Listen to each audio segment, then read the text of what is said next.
lu leen neex mën nga leen ko waxloo lu leen neex mën nga leen ko defloo chiffres yi ngeen di wax fii yépp tey par rapport à la réalité beneen affaire la réalité mooy aujourd'hui li ngeen di wax fii tey ba moo tax bi ngeen jëlee kàddu ba tey lu ci ëpp ci tubaab ngeen ko wax parce que ñi nekk ci napp gi kenn waxu leen woon loolu ñi nekk ci mbay mi kenn waxu leen woon loolu ñi nekk ci càmm gi kenn waxu leen woon loolu étudiants yi université yépp fi mu ne nii moo ngi boy te kenn déggu leen ci yëyu leen ci yàbbiwu leen ci ce qui est inadmissible. Qu'est-ce qui se passe seen cuune gouvernement bi jàpp naa ne dafa atteindre son seuil de compétence seen cuune xamoon nañ ko waaye seen ñàkk yërmande moom a bett indifférence. Monsieur le Premier ministre ndax yëg nga ne à titre d'exemple lu ëpp juróom-ñaar fukki fan 70 jours 143 personnes téeméeri nit ak ñeent fukk ak ñett ci hôtel Radisson bu Diamniadio ñoo ngi tëdd ci hall hôtel bi ñaari soxna yoo xamante ni loolu rek mooy seen moyen de lutte ndax turc yi teg nañ leen lu métti ñaari soxna ñàkk nañ ci seen ëmb kenn faatu na ci ba tey kenn déggul gouvernement bi yéy ci yàbbi ci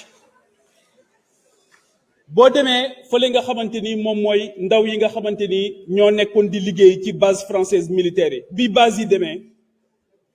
ñu ne dinañ leen reverser ci administration am accompagnement bu ñu leen defal ñu seetaan leen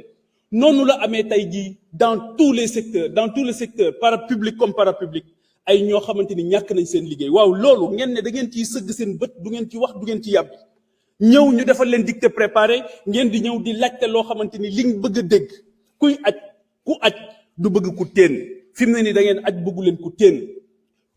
dëkk bi yépp ay morceaux yu xonq la te bëggu leen koo gis ñun nag suñu responsabilité mooy dinañ ñëw wax leen ko ma bëggoon a laaj wax ngeen fi léegi bor bi man jàpp naa ne du njàmbaar ci yéen ngeen nekk di ñu bëgg a rey ak bor bi yéen a wax ne solution am na bi ngeen di ñëw jàngat ngeen jafe-jafe yépp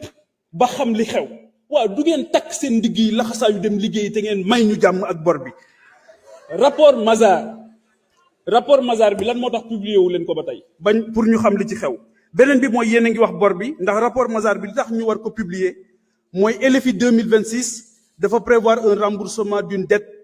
à hauteur de 516 milliards mais rapport bi génne leen ko bu fekkee ne da ngeen a bëgg lépp leer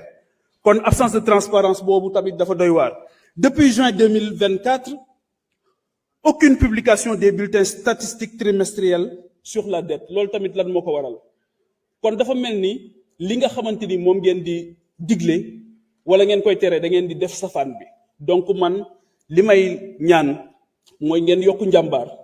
yokku cawarte bàyyi tuumaalante bi bàyyi yàq gor yi bàyyi yambar bi nga xamante ni gis naa ko ci yéen te liggéeyal askan bi beneen bi mooy monsieur le premier ministre Bakel ak Touba dañ ne yóbbu nañ fi 8 milliards fii ñu ne yóbbu nañ fi 7 milliards 500 millions waaye ba tey ñooñu kenn gisu ci dara kon yokk leen góorgóorlu